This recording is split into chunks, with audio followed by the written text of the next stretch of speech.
Welcome to Sleepless Philosophers, where deep ideas meet restful nights. If you enjoy these journeys through philosophy, please like and subscribe and turn on notifications for daily uploads. To support the channel, consider leaving a super thanks. Any amount helps us continue creating content. You can also become a member to request video topics. We're not monetized, so your support truly makes the difference. Now let the philosophy begin. The Achilles and the tortoise. Achilles, the swift-footed hero of Greek legend, agrees to race a tortoise, and to make the contest fair, the tortoise is given a head start. Perhaps 100 meters, and the race begins, and Achilles runs swiftly toward the point where the tortoise started. But by the time he reaches that point, the tortoise has moved forward a small distance, perhaps 10 meters, and so Achilles runs toward that new position. But again, by the time he arrives, the tortoise has advanced a bit further, perhaps 1 meter, and this process continues. Each time Achilles reaches where the tortoise was, the tortoise has moved ahead. And it seems that Achilles can never quite catch up, never quite overtake the slower creature. And yet common sense insists that, of course, Achilles will pass the tortoise. That speed wins races, that the faster runner always overtakes the slower, given enough time and distance. And this contradiction between logic and intuition is Zeno's most famous paradox, a puzzle that has captivated philosophers and mathematicians for over 2 millennia. Zeno of Elea constructed this argument in the 5th century BCE as part of his defense of Parmenidean monism, the idea that reality is one unchanging whole and that motion and plurality are illusions.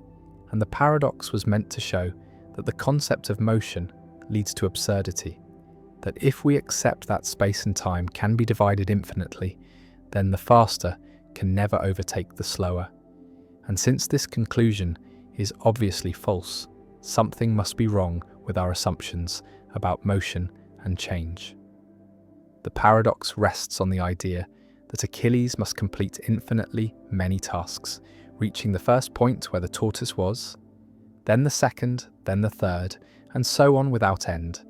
And if each task takes some amount of time, however small, then infinitely many tasks would require infinite time. And yet in reality, Achilles catches and passes the tortoise in a finite time. And so where is the error? Aristotle argued that the paradox confuses potential and actual infinity, that while the path can be divided into infinitely many segments in thought, Achilles does not actually perform infinitely many separate actions.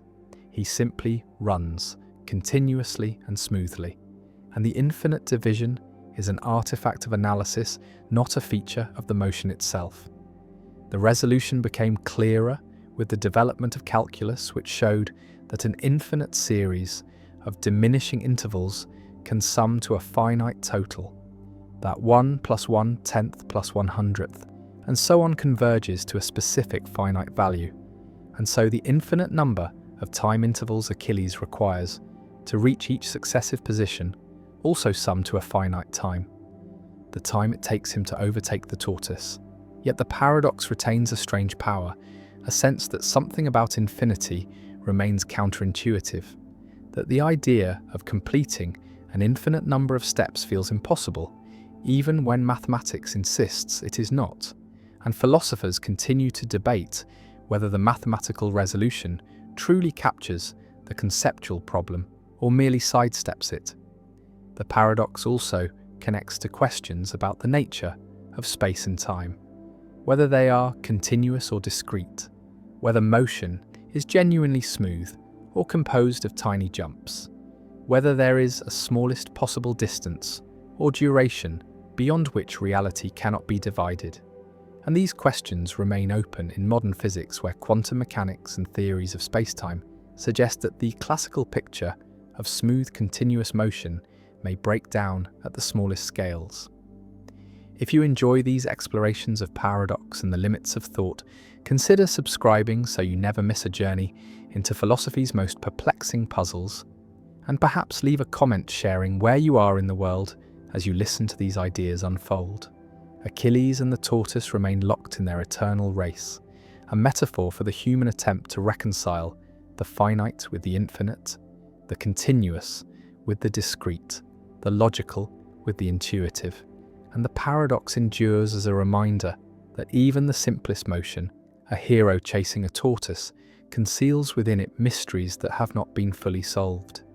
Questions that linger at the boundary where mathematics meets reality, where reason meets experience, where what must be true, according to logic, clashes with what obviously is true, according to the world. The barber paradox. In a small village, there lives a barber who follows a single rule.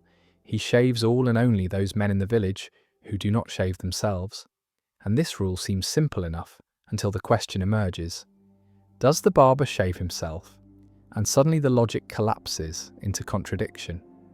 If the barber shaves himself, then he belongs to the group of men who shave themselves, which means according to the rule, he should not shave himself because he only shaves men who do not shave themselves.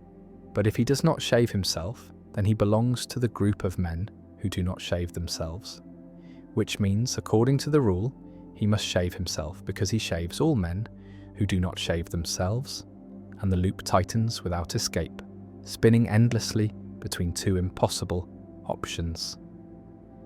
Bertrand Russell popularized this version of his own paradox as a way to make the abstract problem of self-referential sets more accessible, more human, more vivid, because a barber is easier to imagine than a set of all sets that do not contain themselves.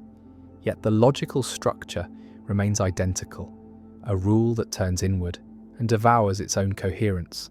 The paradox reveals something unsettling about definitions and categories, that not all rules can be consistently applied, that language and logic can conspire to create situations that seem perfectly reasonable until examined closely, and then they shatter.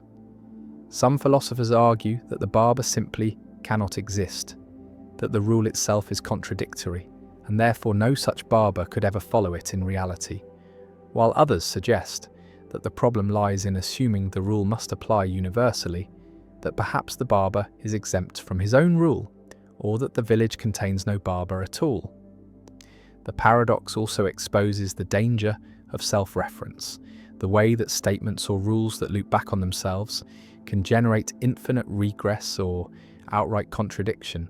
And this has implications far beyond barbershops, touching mathematics, computer science, law, and any system that attempts to regulate itself from within. In set theory, the barber paradox mirrors Russell's discovery that naive set theory permits the construction of sets that cannot exist without contradiction, forcing mathematicians to impose restrictions on which sets are allowed to form, creating hierarchies and boundaries to prevent self-reference from poisoning the system. The barber stands at the edge of reason, a figure trapped in a loop of his own making, unable to shave or not shave without violating the very rule that defines his existence, and in this way, he becomes a symbol of the limits of logic, a reminder that not every question has an answer, that some problems resist resolution no matter how carefully they are examined. The paradox lingers in the mind, a simple story about a man and a razor that somehow reveals a crack in the foundation of thought itself, and once noticed, it cannot be ignored, appearing again and again wherever rules turn inward, wherever systems attempt to contain themselves, wherever language reaches the boundary of what it can coherently express. The arrow paradox. Motion seems so simple, so obvious. An arrow flies through the air from bow to target, and no one doubts that it moves. Yet the ancient Greek philosopher Zeno of Elea posed a question that has troubled thinkers for over 2,000 years, a question about whether motion is even possible at all. And this is the arrow paradox, one of Zeno's many arguments against the reality of change and multiplicity. Consider an arrow in flight, frozen at a single instant of time. At that precise moment, the arrow occupies a specific region of space exactly equal to its own length and width. It is not in two places at once. It is simply where it is motionless, static, indistinguishable from an arrow at rest. At the next instant, the same is true. The arrow occupies a space equal to itself, motionless at that frozen moment, and at the next instant, and the next. And if time is composed of a sequence of such instants, then at every instant the arrow is motionless. And if the arrow is motionless at every instant, then how can it be said to move at all? For motion would require the arrow to be in more than one place at a single instant, or to be in a state of transition rather than a state of rest, and yet at any given instant there is no motion, only position. Zeno used this paradox to support the Eleatic philosophy of Parmenides, which held that change and motion are illusions, that reality is a single, unchanging whole, and that the apparent diversity and movement we perceive are mere deceptions of the senses. The arrow paradox strikes at the very concept of instantaneous velocity, the idea that an object has a speed at a single moment in time, and Aristotle attempted to refute Zeno by arguing that time is not composed of indivisible instants, but is continuous, that motion is not a series of static positions, but a process that unfolds over intervals, and that the paradox arises only if we mistakenly treat time as a collection of frozen moments, rather than a flowing continuum. Modern physics offers a different resolution through calculus, where velocity is defined as the derivative of position with respect to time, a limit that describes how position changes as the time interval approaches zero. And in this framework, instantaneous velocity is a well-defined concept. The arrow does have a speed at each moment, even though speed is not a property that can be observed in a single instant, but only inferred from the relationship between position and time. Yet some philosophers argue that the arrow paradox still points to something genuine and unresolved, a mystery about how the static and the dynamic relate, how a series of stillnesses can add up to motion, how being in a place can somehow become moving between places. Quantum mechanics adds another layer to the puzzle, because at the subatomic level, particles do not have definite positions and velocities simultaneously. The Heisenberg uncertainty principle states that the more precisely we know a particle's position, the less precisely we can know its momentum. And in some sense, the arrow paradox prefigures this strange quantum behavior, the idea that motion and position are not entirely compatible descriptions of reality. The paradox also connects to debates about the nature of time itself, whether time is discrete or continuous, whether it flows or is an illusion, whether the present moment is all that exists or whether past and future are equally real, and whether change is fundamental or derivative. Zeno's arrow hangs suspended in thought, motionless at every instant, yet undeniably in flight, a puzzle that refuses to vanish despite millennia of analysis, a reminder that even the most basic experiences, the flight of an arrow, the passing of time, the reality of motion, rest on assumptions that can be questioned, that beneath the surface of the obvious lies a tangle of conceptual difficulties that no amount of mathematics or physics has entirely smoothed away, and the arrow flies still, or perhaps it never moved at all, frozen forever in the paradox that bears its name. The bootstrap paradox. There exists a strange loop in time where cause and effect chase each other in a circle, where information or objects appear from nowhere, with no origin, no creator, no beginning, and this is the bootstrap paradox, named after the impossible act of pulling oneself up by one's own bootstraps, a paradox that emerges whenever time travel creates a causal loop that has no starting point.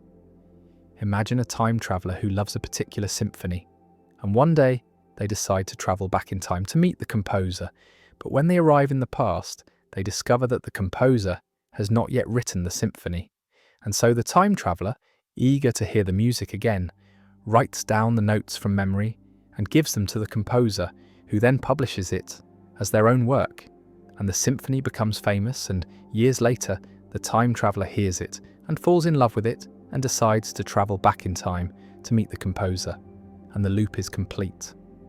The question that haunts this scenario is simple and unanswerable. Who actually composed the symphony? The composer received it from the time traveler, and the time traveler received it from the composer, and neither of them created it. The information simply exists within the loop, passed from future to past and back again, with no point of origin, no moment of creation, no author. The bootstrap paradox differs from the grandfather paradox because it does not involve contradiction. The timeline is perfectly self-consistent. Every event follows logically from every other event. There is no clash between cause and effect, and yet something feels deeply wrong, an intuition that things must come from somewhere. That information cannot simply exist without being created. The paradox appears in many variations: a book that writes itself, a watch that is given to a younger version of oneself who then keeps it for decades before giving it back, a technology that is brought from the future and used to invent itself, and in each case the object or information becomes eternal, trapped in a loop of time, aging perhaps but never truly beginning or ending. Some physicists accept the bootstrap paradox as a genuine possibility if time travel is real, arguing that closed time-like curves, paths through space-time that loop back on themselves, are permitted by general relativity under certain conditions, and that such loops might allow for causally self-sufficient systems where the past and future are mutually dependent. Others find the paradox deeply troubling, a sign that something is wrong with our understanding of causation, entropy, or time itself, because information in a loop would violate the second law of thermodynamics, which states that entropy always increases, that order does not arise spontaneously from disorder, and yet in a bootstrap loop, the information appears to be perfectly preserved, never degrading, never increasing in entropy, existing in a kind of timeless stasis. The many worlds interpretation offers one way out, suggesting that the time traveler who delivers the symphony creates a new branch of reality, and that in their original timeline, the symphony had a different origin, but this solution feels like cheating, multiplying universes to avoid the discomfort of the loop. The bootstrap paradox forces confrontation with deep questions about the nature of causation, whether causes must always precede effects, whether the universe permits closed causal loops, and whether existence itself requires an ultimate origin, or whether some things can simply be eternal and self-caused, through time without beginning or end, defying the intuition that everything must come from something, that there must always be a first cause, a prime mover, a starting point from which all else flows. Skolem's paradox. Set theory describes infinite sets of different sizes, and Georg Cantor proved that the real numbers are uncountably infinite, that they cannot be placed in one-to-one correspondence with the natural numbers, that there are more real numbers than natural numbers, and this is one of the foundational results of modern mathematics, a theorem that establishes a hierarchy of infinities. But Thoralf Skolem discovered a paradox, or what appears to be a paradox, that threatens this result. And the paradox is that any consistent first-order theory that has an infinite model also has a countable model, a model where the domain consists of only countably many elements. And this is the Löwenheim-Skolem theorem, and applying it to set theory yields a troubling conclusion. If set theory is consistent, then it has a countable model, a model where the universe of sets is countably infinite. And yet within this model, the axioms of set theory are satisfied, including Cantor's theorem, which proves that the real numbers are uncountable. And so we have a countable model of set theory in which there exists an uncountable set. And this seems contradictory. How can a set be uncountable if the entire universe is countable? How can there be more real numbers than natural numbers if the whole model has only countably many elements? And this is Skolem's paradox. The resolution lies in understanding the distinction between internal and external perspectives, between how things appear from inside the model and how they appear from outside. From inside the countable model of set theory, all the axioms hold. Cantor's theorem is provable. The real numbers have no enumeration within the model, no bijection between the reals and the naturals exists as far as the model is concerned, and so internally the reals are uncountable.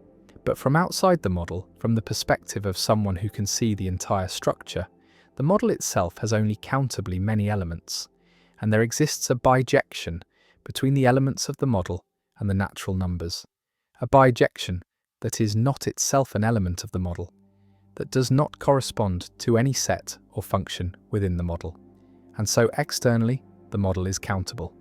And this distinction between internal and external is the key to resolving the paradox. Uncountability is relative. It depends on what bijections are available, and different models have different bijections. Skolем's paradox reveals something profound about the nature of mathematical existence and the limits of first-order logic. It shows that first-order logic cannot pin down the cardinality of infinite sets, that the concept of uncountability is not absolute but relative to a model, that what counts as uncountable in one model may be countable in another, and this relativity is a consequence of the expressive limitations of first-order logic, which can only quantify over elements of the domain, not over arbitrary functions or sets of elements, and so first-order set theory cannot express the existence of a bijection between two sets in an absolute way, cannot say, in a model-independent manner, that a set is countable or uncountable.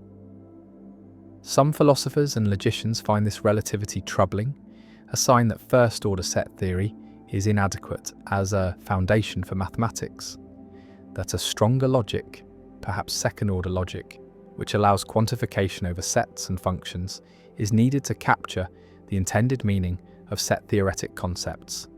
And in second-order logic, the Löwenheim-Skolem theorem does not hold.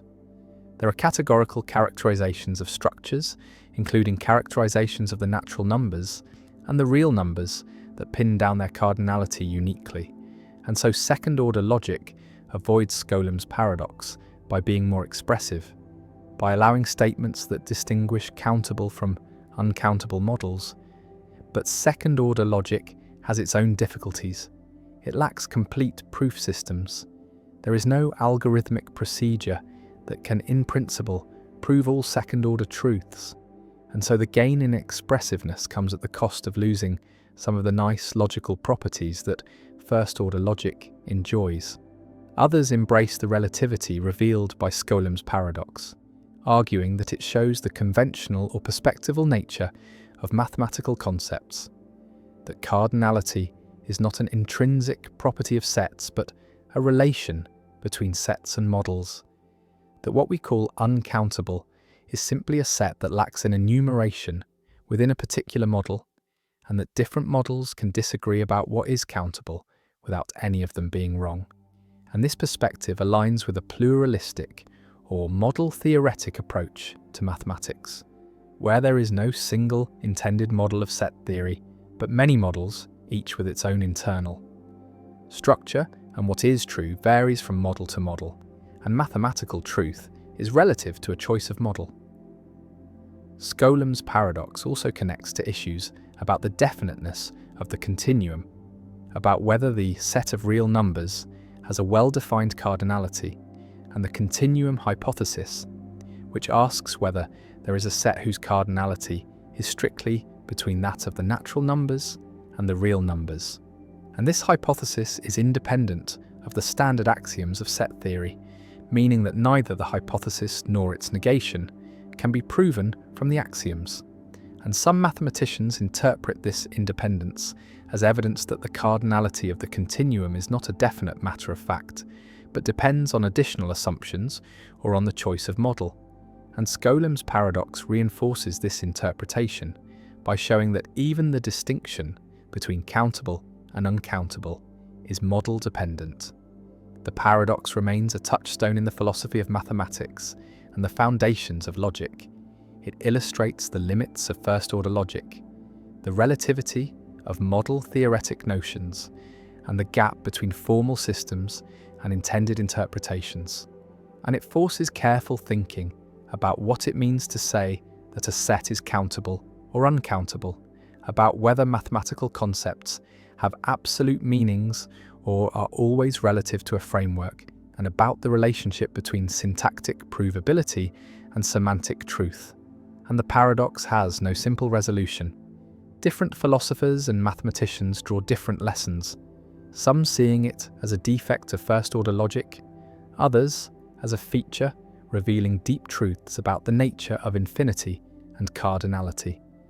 And the debate continues, with implications for how we understand the foundations of mathematics, the status of set theory, and the nature of mathematical truth. The countable model sits in logical space, containing sets and functions and real numbers, and within this model, Cantor's theorem holds.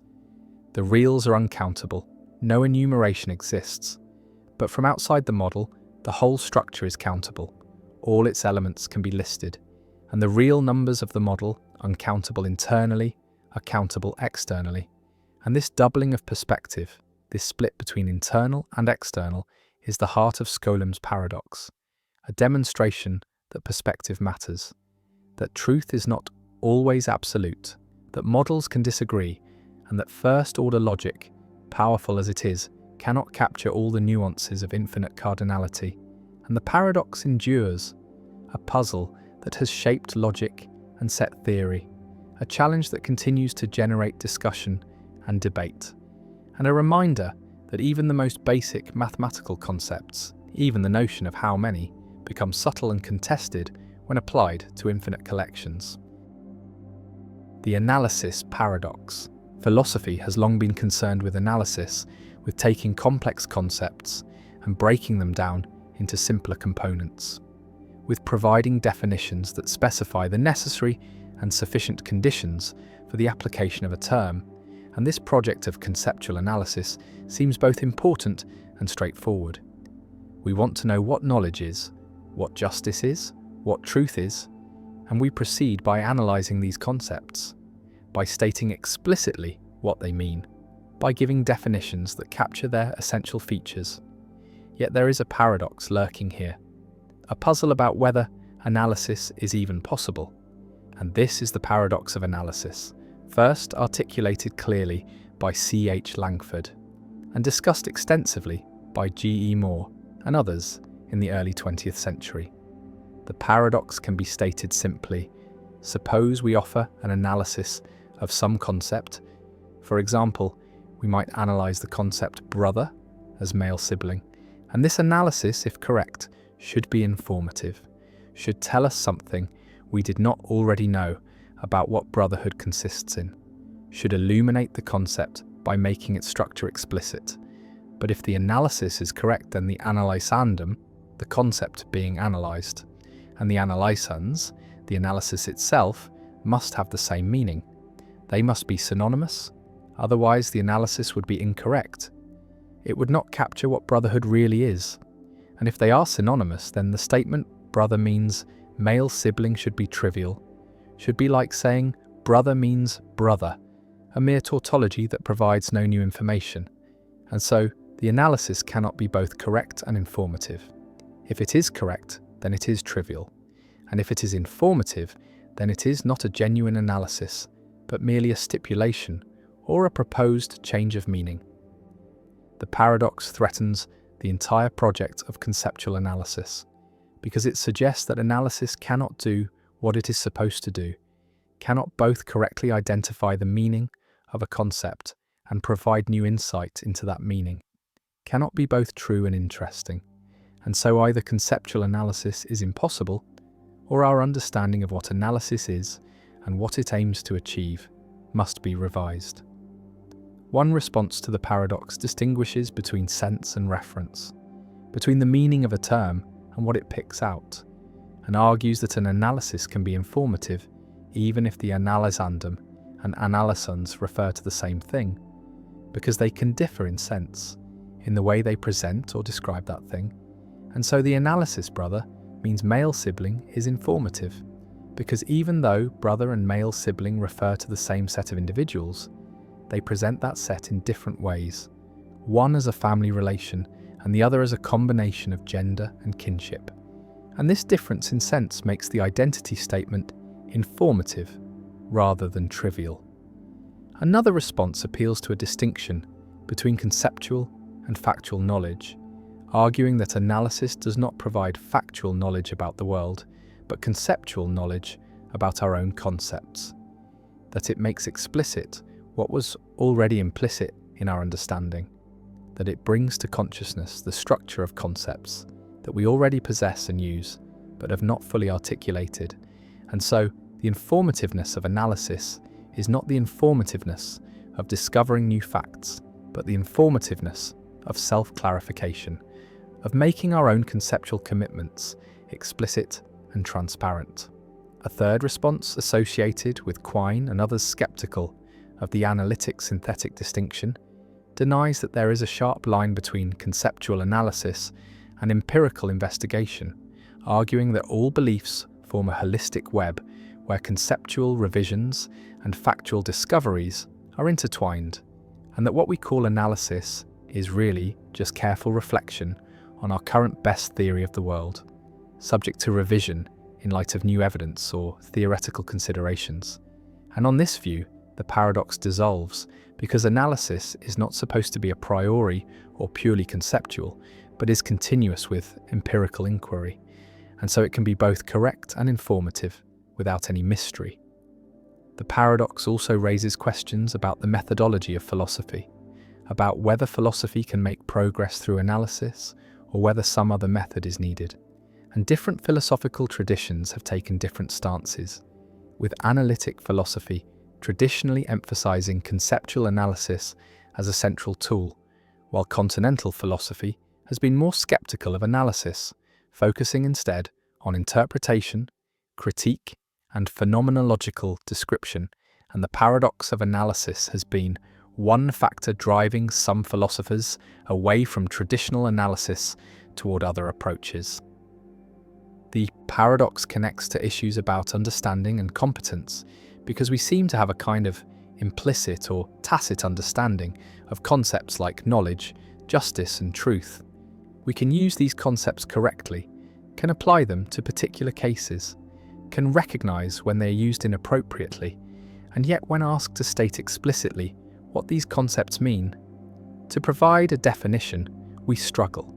And this suggests that conceptual competence does not require explicit knowledge of definitions, that understanding can be practical and procedural rather than theoretical and propositional, and that analysis attempts to convert implicit understanding into explicit knowledge, a conversion that is difficult and perhaps impossible to complete without remainder.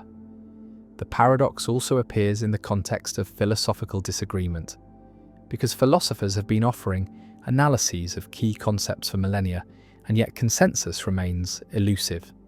Different philosophers provide different analyses of knowledge, of justice, of truth, and it is not always clear how to adjudicate between competing analyses, whether by appeal to intuitions about particular cases, by considerations of theoretical simplicity and fruitfulness, or by some other standard. And the lack of agreement raises the question of whether these concepts have determinate meanings that analysis can discover, or whether they are vague, contested, or essentially contested, such that no single analysis could capture all the ways they are legitimately used. The analysis paradox remains a puzzle at the heart of philosophy, a question about what philosophy is doing when it offers definitions and analyses, whether it is discovering pre-existing meanings, stipulating new ones, or engaging in some more complex activity that combines elements of discovery, stipulation, and rational reconstruction, and the paradox has not been definitively resolved. Different philosophers find different responses more or less compelling, and the debate continues, with implications for how we understand the nature and methods of philosophical inquiry. And the concept sits there, waiting to be analysed, inviting us to state its essence, to specify its conditions, to make explicit what we already implicitly know, and yet the analysis, when offered, seems either to tell us nothing new or to change the subject, to offer a different concept rather than clarifying the original one. And the paradox persists, a thorn in the side of analysis, a reminder that understanding is more elusive than it appears. that the gap between knowing how to use a concept and knowing what it means is wider than we thought, and that philosophy, despite its ancient commitment to clarity and definition, to making the implicit explicit and the confused clear, may be chasing a goal that is inherently problematic, inherently paradoxical, a goal that recedes as we approach it, that becomes more obscure the more we try to illuminate it, and yet we continue to analyze, to offer definitions, to seek clarity, because the alternative, giving up on understanding, seems worse. The Banach-Tarski paradox. A solid sphere can be decomposed into a finite number of pieces, which can then be reassembled, using only rotations and translations, to form two solid spheres, each identical to the original. And this seems to violate conservation of volume, seems to create matter from nothing, seems to be impossible, and yet it is a theorem in mathematics, proven rigorously using the axiom of choice and the properties of infinite point sets. And this is the Banach-Tarski paradox, named after Stefan Banach and Alfred Tarski, who proved it in 1924. And the paradox reveals deep and counterintuitive features of infinite decompositions, of non-measurable sets, and of the relationship between mathematics and physical reality. The proof proceeds by decomposing the sphere into a finite number of pieces, typically 5 or 6, and each piece is a set of points, not a solid region with smooth boundaries, but a scattered, disconnected, infinitely complex collection of points. And these pieces are non-measurable, meaning they do not have well-defined volumes in the usual sense. They cannot be assigned a size using standard measure theory, and this is crucial because measurable sets cannot be duplicated. Conservation of volume holds for measurable sets, but non-measurable sets escape this constraint. They can be rearranged in ways that seem to violate intuition, and the Banach-Tarski paradox exploits this by constructing pieces that are so pathological, so wildly scattered, that they can be rotated and translated to form two complete spheres. The decomposition uses the axiom of choice, the principle that given any collection of non-empty sets, there exists a way to choose one element from each set, and the axiom of choice is independent of the other axioms of set theory. It cannot be proven or disproven from the standard axioms, and some mathematicians reject it precisely because it leads to results, like the Banach-Tarski paradox, results that seem absurd, and rejecting the axiom of choice avoids the paradox. But it also cripples large parts of modern mathematics. Many important theorems depend on the axiom of choice, and most mathematicians accept it despite its counterintuitive consequences.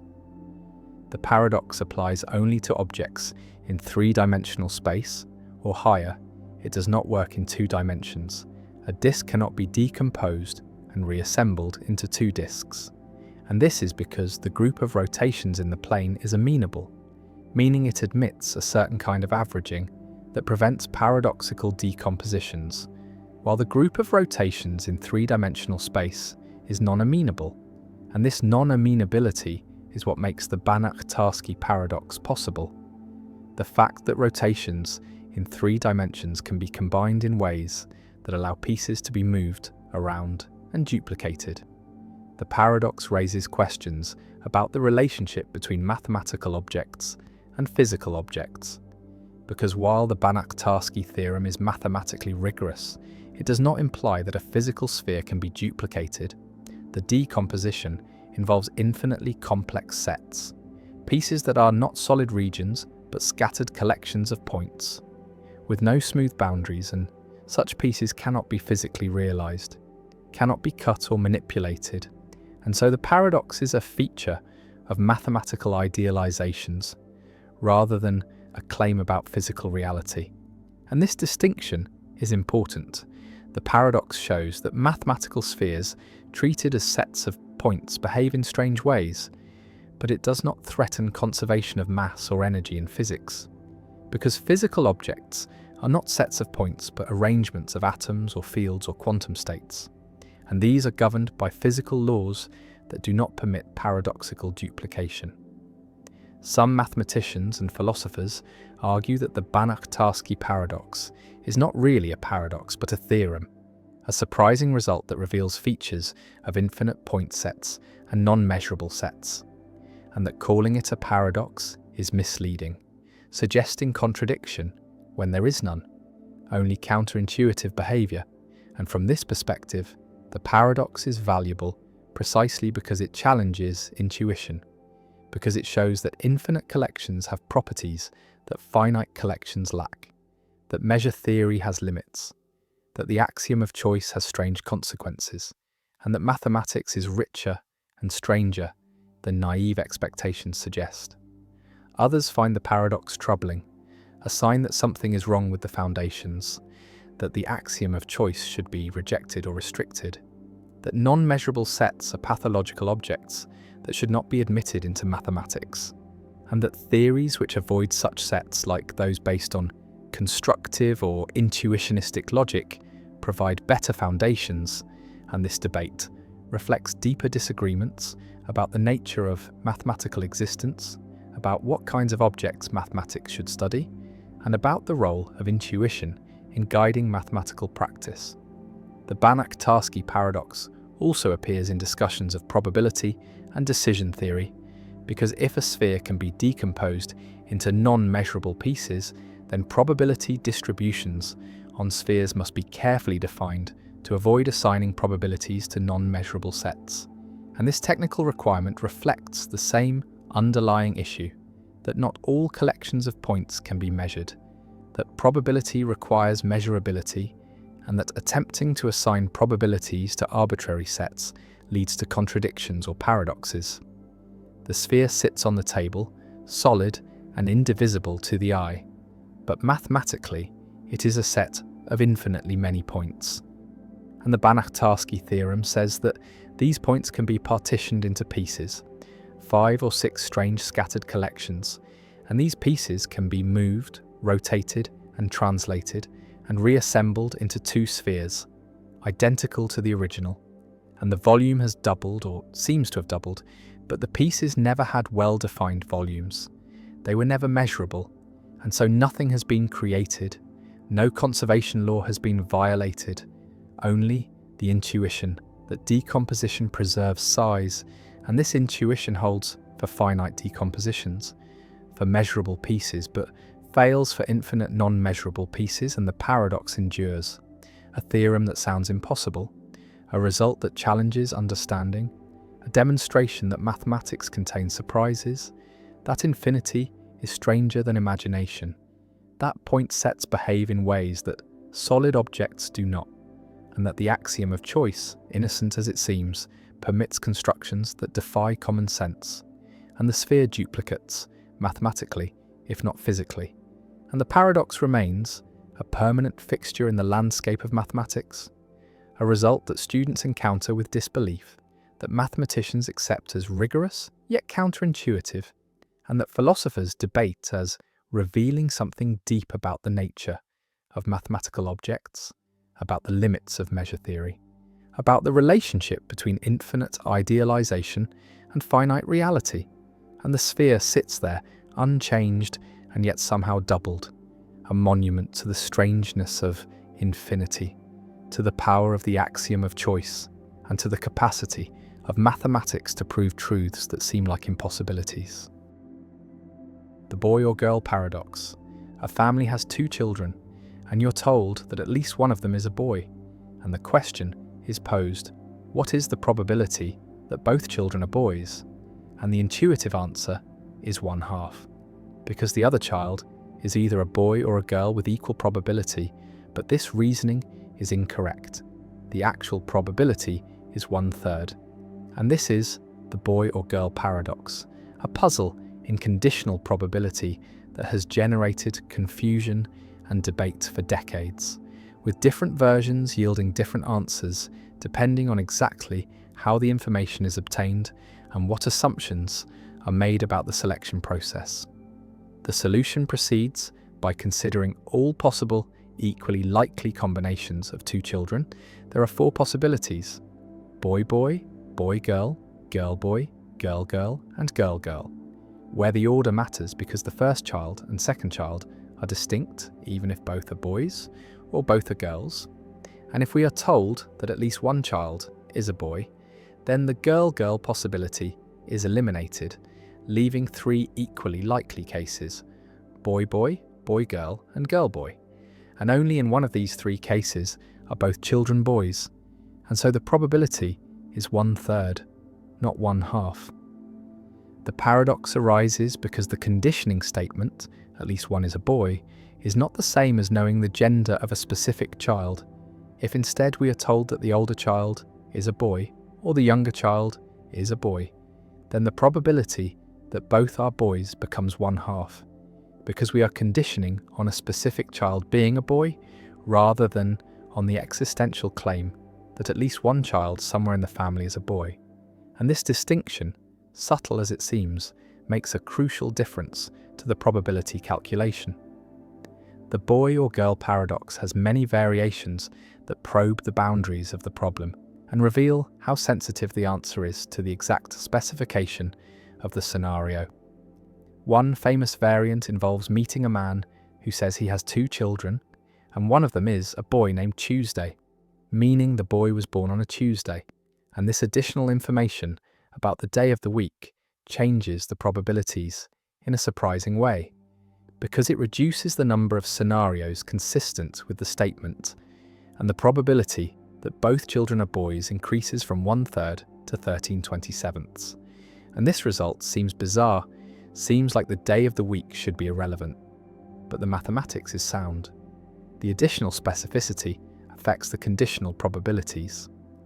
Another variation asks, what if you meet a man with 2 children, and you see one of them, a boy? Does this change the answer? And the answer is yes. Seeing a specific boy is different from being told that at least one child is a boy, because seeing introduces selection effects. You are more likely to see a boy in families with 2 boys than in families with 1 boy, and so the probability calculation must account for the process by which the information was obtained, and different processes lead to different answers. And this sensitivity to selection effects is a general feature of conditional probability problems. And it explains why the boy or girl paradox has multiple defensible answers depending on the scenario. The paradox connects to the reference class problem and to debates about the principle of indifference, because applying the principle of indifference requires specifying a reference class, a set of equally likely outcomes, and different choices of reference class lead to different probability assignments. And in the boy or girl paradox, the reference class could be families with at least 1 boy, or it could be situations where someone tells you that at least one child is a boy. And these are different reference classes with different probabilities. And there is no neutral or obvious way to choose between them without more information about how the scenario is set up. The paradox also raises questions about the interpretation of probability statements in natural language, because phrases like "at least one is a boy" can be interpreted in different ways, as a statement about the existence of a boy in the family, as a statement about what someone knows or has observed, or as a statement about what information has been communicated, and each interpretation leads to different formal models and different probability calculations. And this ambiguity in natural language is a source of many probability paradoxes, where the mathematical answer depends on details that are not fully specified in the informal statement of the problem. Bayesian statisticians and frequentists also interpret the paradox differently. Bayesians treat probability as degrees of belief and calculate conditional probabilities using Bayes' theorem, while frequentists treat probability as long-run frequencies and may question whether the conditional probability is well defined without specifying a clear sampling procedure. And these different philosophical approaches to probability lead to different emphases in how the paradox is understood and resolved, though both traditions agree on the mathematical calculations once the problem is precisely formulated. The boy or girl paradox has practical analogues in genetics and medicine, where the probability of certain conditions depends on family history in ways that are similar to the structure of the paradox. For instance, the probability that a family carries a recessive genetic trait depends on how many children are observed to have the trait, and the calculations must account for ascertainment bias, the fact that families are more likely to come to medical attention if they have affected children, and this bias affects the probability assessments in ways that parallel the selection effects in the boy or girl paradox. The family walks down the street, 2 children beside them, and you know that at least one is a boy, and the question remains, what is the probability that both are boys? And the answer depends on how you came to know this fact, on whether you asked about a specific child or about any child, on whether you saw a boy or were merely told that at least one exists, and each variation of the scenario changes the answer, shifts the probabilities, reveals that conditional probability is sensitive to context, to process, to the mechanisms by which information is acquired and communicated, and the paradox persists as a puzzle, as a teaching tool, as a demonstration of how subtle probability can be, how carefully problems must be formulated, how easily intuition can mislead. And the boy walks ahead, evidence of his existence, shifting probabilities, conditioning beliefs, and the mathematics unfolds, precise and unforgiving, calculating 1/3 or 1/2 or 13/27, depending on the details, and the intuition struggles to keep up, struggles to grasp why the day of the week matters, why seeing is different from being told, why reference classes and selection effects have such profound impacts on what should be simple questions, and the paradox endures, unsettled in the sense that people continue to disagree about which answer is correct for which version, continue to debate whether the problem is well posed, continue to find new variations that test the boundaries of conditional probability, and the family continues walking. The boy or boys or boy and girl continue existing, and the question remains open, answerable only when the scenario is specified with enough precision to eliminate ambiguity, to fix the reference class, to determine the selection process, and until then, the paradox lives on. A reminder that probability is not just mathematics, but interpretation. Not just calculation, but careful attention to how information is obtained, how questions are asked, and how evidence is generated. The Bertrand's box paradox. 3 identical boxes sit before you, each containing 2 coins.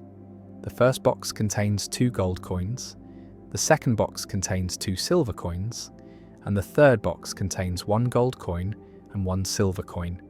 And you cannot see inside the boxes, cannot distinguish them from the outside, and a box is chosen at random and opened, and 1 coin is drawn from it, also at random, and the coin turns out to be gold. And now a question is posed that seems simple, but leads to surprising confusion. What is the probability that the other coin in the same box is also gold? And the intuitive answer that most people give is 1/2, reasoning that since the drawn coin is gold, the box cannot be the one with 2 silver coins. So it must be either the box with 2 gold coins or the box with 1 gold and 1 silver. And these 2 possibilities seem equally likely, and so the probability that the other coin is gold should be 1/2. But this reasoning is wrong. The correct answer is 2/3, and this is Bertrand's box paradox, named after Joseph Bertrand, who presented it in 1889, a puzzle in conditional probability that reveals how easily intuition misleads when reasoning about random processes and conditional information. The error in the intuitive reasoning lies in treating the 2 remaining boxes as equally likely, but they are not, because the probability calculation must account for how the gold coin was observed, must condition not just on which box was chosen, but on which coin was drawn. And the key insight is that there are 3 gold coins in total, 2 in the first box and 1 in the third box, and the drawn coin is equally likely to be any of these 3. And if the drawn coin is one of the 2 from the first box, then the other coin in the same box is also gold, while if the drawn coin is the one from the third box, then the other coin is silver. And since 2 of the 3 equally likely possibilities lead to the other coin being gold, the probability is 2/3, not 1/2. Another way to see the solution is to consider all possible outcomes. There are 6 coins in total, labelled gold 1 and gold 2 in the first box, silver 1 and silver 2 in the second box, and gold 3 and silver 3 in the third box, and each coin is equally likely to be the one drawn, and we're told that a gold coin was drawn, which eliminates silver 1, silver 2 and silver 3, leaving gold 1, gold 2 and gold 3 as equally probable. And if gold 1 was drawn, then the other coin in the same box is gold 2. If gold 2 was drawn, then the other coin is gold 1. And if gold 3 was drawn, then the other coin is silver 3. And so in 2 of the 3 cases, the other coin is gold, giving a probability of 2/3. The Bertrand box paradox is structurally similar to other probability puzzles, like the Monty Hall problem and the 3 prisoners problem, where conditioning on partial information updates probabilities in non-obvious ways, where the process by which information is revealed matters as much as the content of the information, and where naive intuition fails to properly account for the structure of the problem, and the paradox illustrates the importance of specifying the sample space carefully, of identifying all possible outcomes and their probabilities, and of using Bayes' theorem or other formal tools to update probabilities rather than relying on informal reasoning. The paradox also raises questions about the reference class problem, about which population of events the observed outcome should be considered a member of, because the intuitive error involves thinking of the outcome as selecting a box type, either 2 gold or mixed, rather than selecting a particular coin. And this shift in reference class changes the probabilities, and the correct solution requires identifying the right reference class, the set of all coins that could have been drawn, and calculating probabilities relative to that set. Bertrand's box paradox has pedagogical value.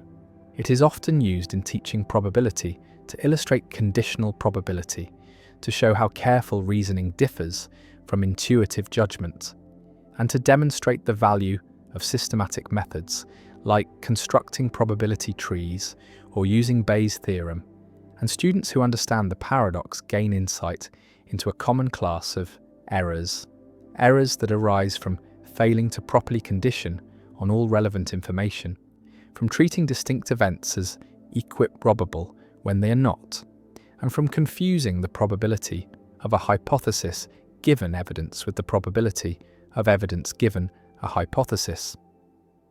The paradox also appears in variations, sometimes with coloured balls instead of coins, sometimes with different numbers of boxes or different distributions, and each. Variation tests slightly different aspects of probabilistic reasoning, but the core lesson remains the same, that conditional probabilities must be calculated carefully, that intuition is unreliable, and that formal methods are necessary to avoid systematic errors. And the paradox connects to real-world situations where similar reasoning is required. Medical diagnosis, where symptoms must be interpreted in light of disease prevalence and test reliability. Legal reasoning, where evidence must be weighed in light of prior probabilities and alternative explanations. And machine learning, where classifiers must be trained to properly account for base rates and conditional dependencies. The boxes sit on the table, indistinguishable from the outside. The gold coin gleams in your hand, and the question hangs in the air: what is the probability that the other coin is also gold? And the answer, 2/3, contradicts the intuitive 1/2. And the gap between intuition and mathematics reveals something about how we reason about chance, about how we estimate probabilities, about how we update beliefs in light of evidence. And the Bertrand box paradox remains a touchstone, a simple puzzle with a surprising answer, a demonstration that probability is subtle, that conditioning changes things in non-obvious ways, and that even questions that seem straightforward can hide complexity, can require careful analysis to answer correctly. And the paradox endures as a teaching tool, a cautionary tale, a reminder that mathematical reasoning is necessary to avoid errors that intuition cannot prevent, and the gold coin sits there, evidence that shifts probabilities, information that updates beliefs, and the calculation proceeds, formal and precise, yielding 2/3, and the intuition retreats, humbled by mathematics, corrected by careful thought, and the lesson is learned again, that probability is counterintuitive, that conditional reasoning is hard, and that paradoxes like Bertrand's box serve an essential function, exposing the gaps between how we think we reason and how we actually should reason, between the quick judgments of intuition and the slow calculations of mathematics. And the boxes remain coins inside, waiting to teach the next student, to confound the next intuition, to reveal once more that chance and evidence interact in ways that defy expectation. And the paradox persists, elegant and instructive, a permanent fixture in the pedagogy of probability, a puzzle that generations of students have encountered and been surprised by, and will continue to encounter as long as probability is taught and intuition needs correction. The bald man paradox. A man stands before a mirror, his hair full and thick, and no one would call him bald, this much is certain. And yet time passes and hairs fall, one by one, slowly at first and then with gathering speed. And the question that haunts philosophers is simple and unanswerable.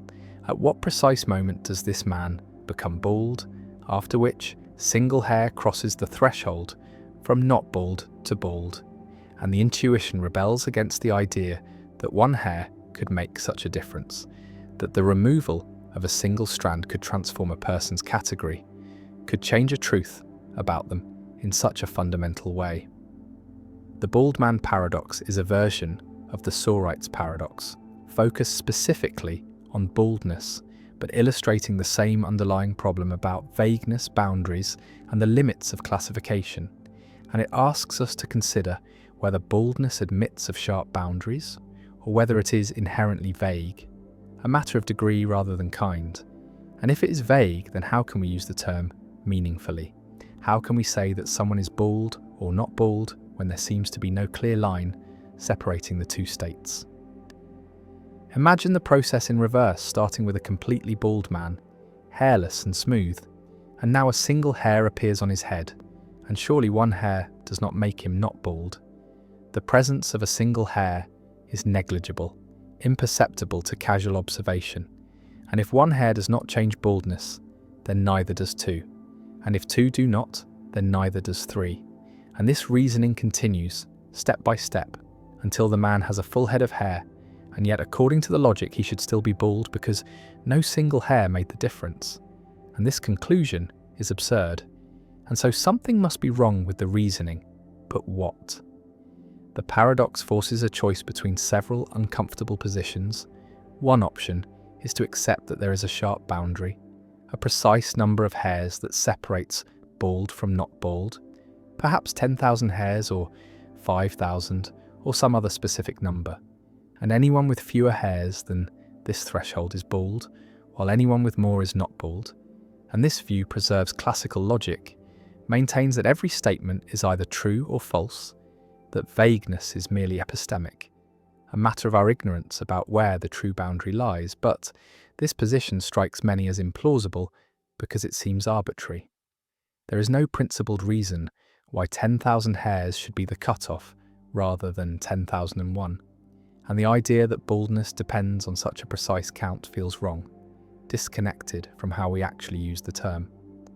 Another option is to reject the idea of sharp boundaries and embrace the view that baldness is genuinely vague, that there are borderline cases where it is neither determinately true nor determinately false that someone is bald, cases where the world itself does not settle the question, and this view requires abandoning or modifying classical logic, accepting that by valence, the principle that every proposition is either true or false does not hold for vague predicates, and this leads to various non-classical logical systems, three-valued logics where propositions can be true, false or indeterminate, fuzzy logics where truth comes in degrees ranging continuously from 0 to 1.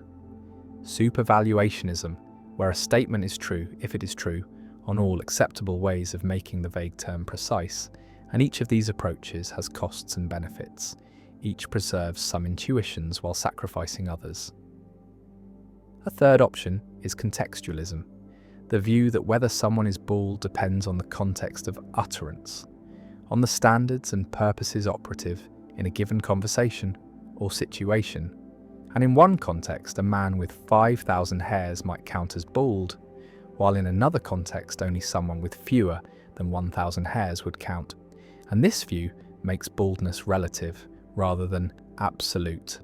And it explains why borderline cases feel uncertain, because in borderline cases the context has not provided enough information to determine which standards apply, but contextualism faces challenges too.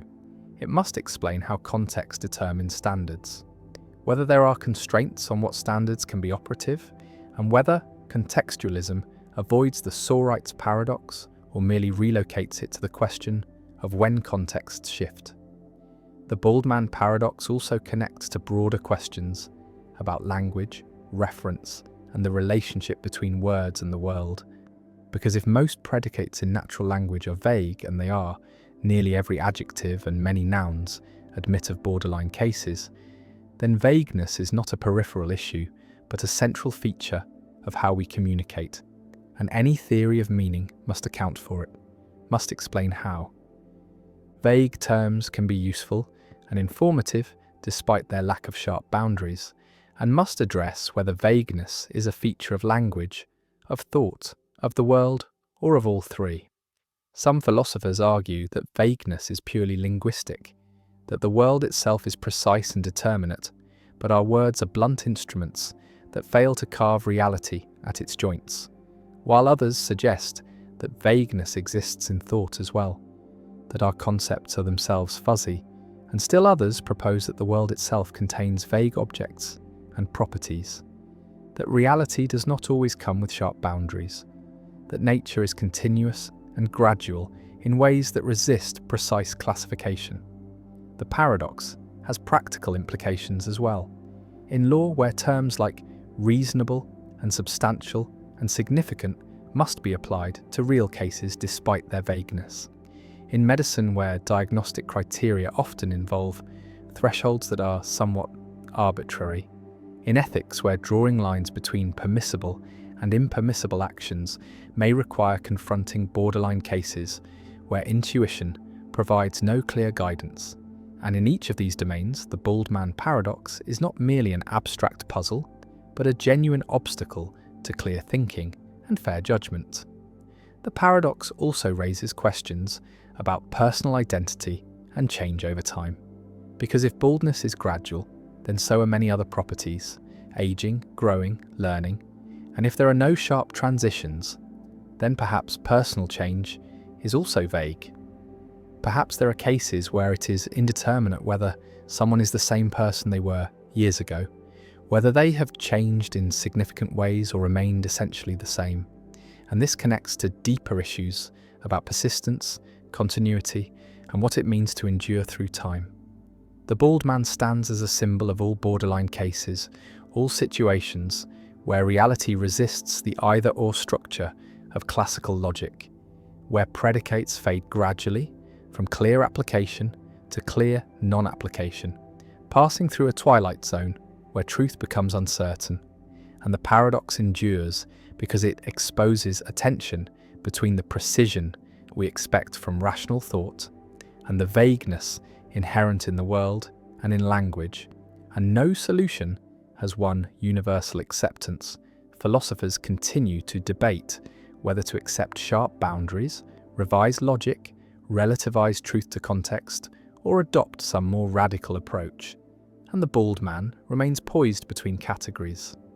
Neither clearly bald nor clearly not bald in the borderline cases, a living embodiment of the limits of definition, a reminder that the world does not always cooperate with our desire for clarity, and that some questions may have no determinate answer, not because we lack knowledge, but because the questions themselves presuppose a precision that reality does not provide.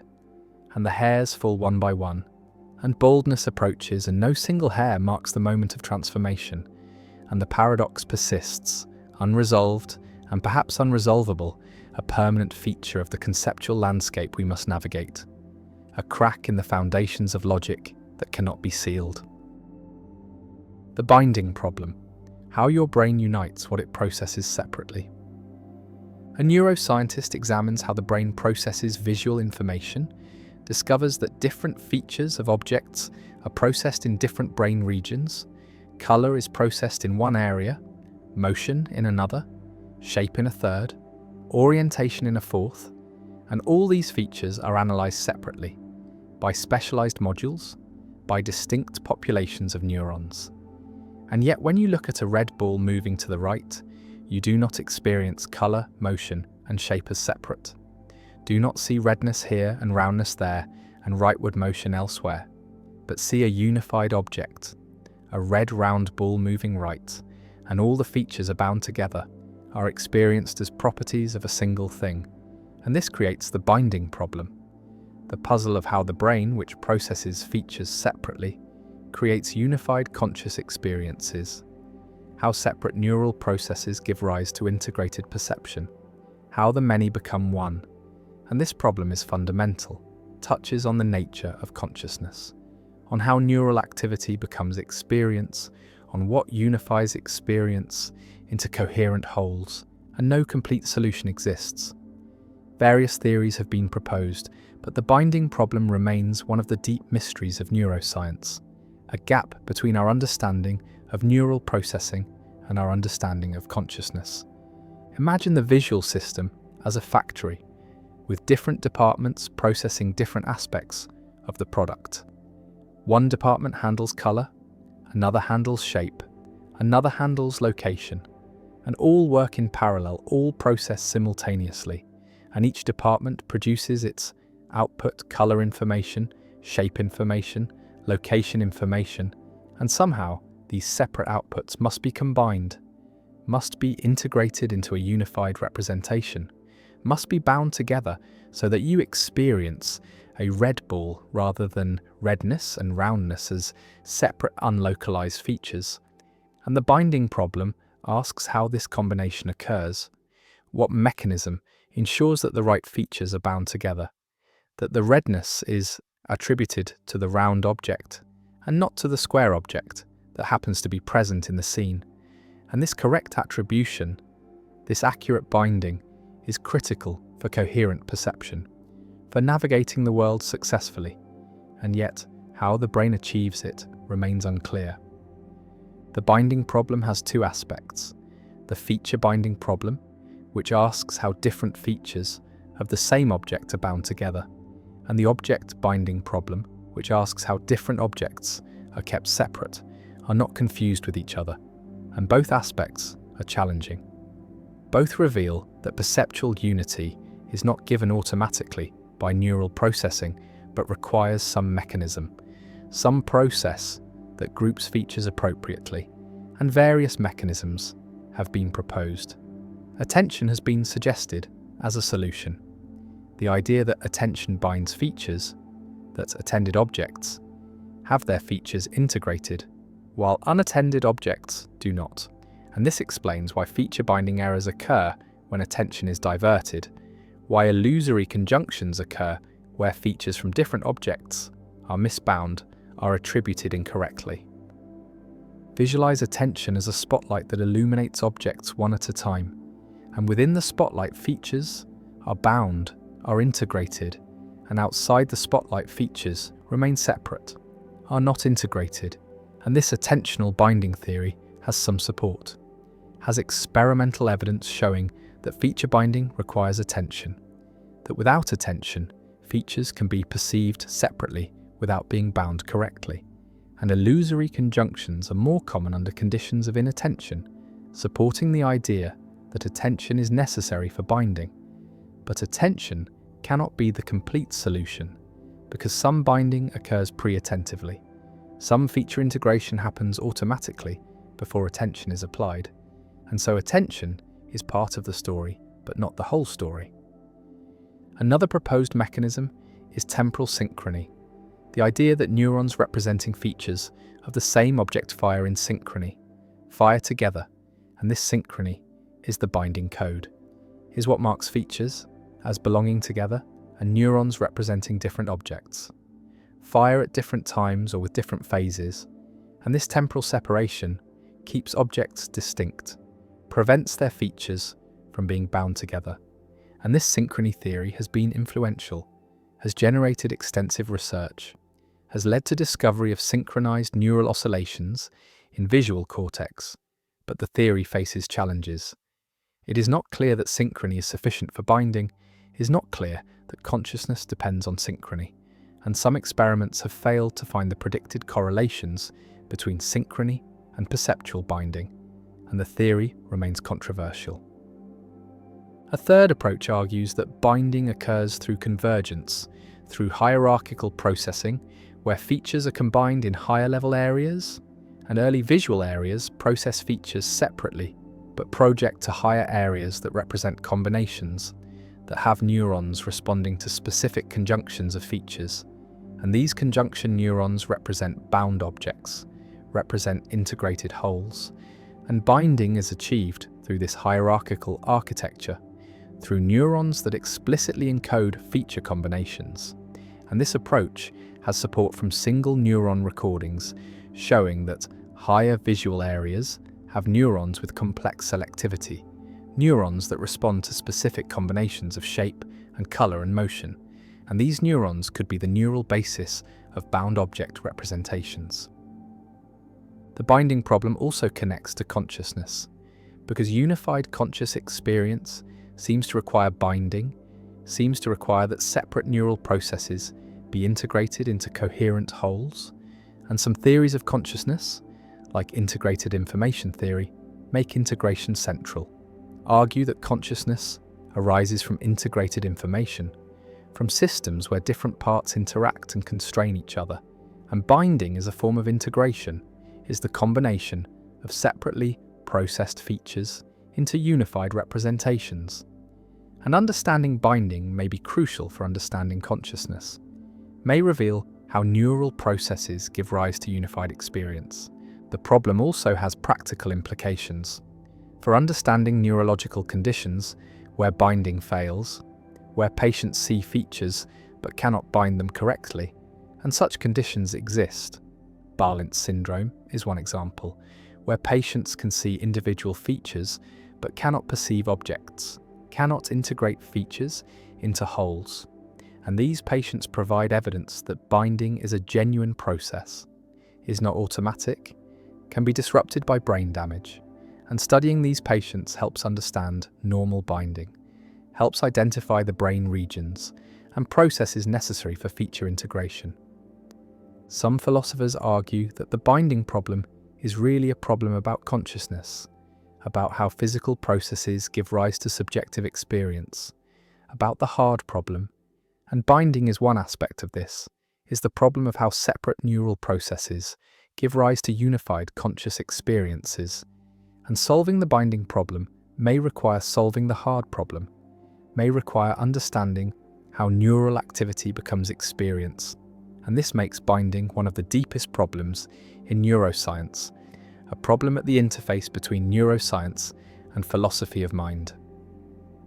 The brain processes features separately, color here, motion there, shape elsewhere, and yet you see unified objects, see red round balls moving, see integrated wholes, and how this integration occurs, how the separate processes give rise to unified experiences, remains one of the great unsolved problems. The binding problem stands, challenging, fundamental, revealing a gap between our understanding of neural processing and our understanding of perception. And various theories exist, various mechanisms have been proposed. Attention, synchrony, convergence, but no theory is complete. No theory explains all aspects of binding, and the problem persists as one of neuroscience's deepest mysteries. A puzzle about how unity emerges from multiplicity, how the brain binds what it processes separately, and the question remains open. The mechanism remains elusive, and the binding problem endures. the Allais paradox. Maurice Allais, a French economist and Nobel laureate, presented a pair of choices in 1953 that revealed a systematic pattern of preferences violating the independence axiom of expected utility theory, and this became known as the Allais paradox, one of the most influential demonstrations that human decision-making deviates from the prescriptions of standard rational choice theory. And the paradox shows that people's preferences can be influenced by irrelevant alternatives, by outcomes that occur in both options and should therefore cancel out, yet somehow affect which option is chosen. The first choice involves two lotteries. Lottery A offers a certain gain of $1 million, while Lottery B offers a 10% chance of winning $5 million, an 89% chance of winning $1 million, and a 1% chance of winning nothing. And when faced with this choice, most people prefer Lottery A, the certain million, preferring the sure thing to the gamble, even though the gamble has a higher expected value. And this preference reflects risk aversion, a common and generally accepted feature of human decision-making. The second choice involves two different lotteries. Lottery C offers an 11% chance of winning $1 million and an 89% chance of winning nothing, while Lottery D offers a 10% chance of winning $5 million and a 90% chance of winning nothing. And when faced with this choice, most people prefer Lottery D, the gamble with the higher potential payoff, accepting the slightly lower probability of winning in exchange for the much larger prize. The paradox emerges when these two preference patterns are analysed together, because the independence axiom of expected utility theory requires that if Lottery A is preferred to Lottery B, then Lottery C should be preferred to Lottery D. And the reason is that Lotteries A and B differ from Lotteries C and D only in that there is an 89% chance in both A and B of receiving $1 million, and in both C and D this 89% outcome is replaced with winning nothing, and this replacement should affect both lotteries equally, should not change the preference order, because the independence axiom says that preferences between lotteries should depend only on outcomes where the lotteries differ, not on outcomes that are the same in both. And the 89% probability mass is shifted in the same way for both pairs, and so if you prefer A to B, you should also prefer C to D. And if you prefer D to C, you should also prefer B to A. The typical pattern of preferences, A over B and D over C, cannot be represented by any utility function satisfying the expected utility axioms. And so the Allais paradox demonstrates that people systematically violate the independence axiom, that their preferences are sensitive to common outcomes in ways that expected utility theory does not permit. And this violation is robust, appearing in experiments with diverse populations, with real monetary stakes, with careful experimental design, and the paradox cannot be dismissed as error or confusion, but represents a genuine feature of human decision-making. The paradox has inspired alternative theories that can accommodate the observed preferences, including prospect theory, developed by Daniel Kahneman and Amos Tversky, which modifies expected utility theory by introducing reference points, by treating gains and losses differently, by allowing for probability weighting where people overweight small probabilities and underweight large probabilities. And these modifications can explain the Allais preferences, because in the first choice, the certainty of $1 million receives extra weight, making Lottery A more attractive, while in the second choice the small probabilities are overweighted, making the 10% chance of $5 million in Lottery D seem more appealing than the 11% chance of $1 million in Lottery C. Other theories include regret theory, where people anticipate the regret they would feel if they made the wrong choice.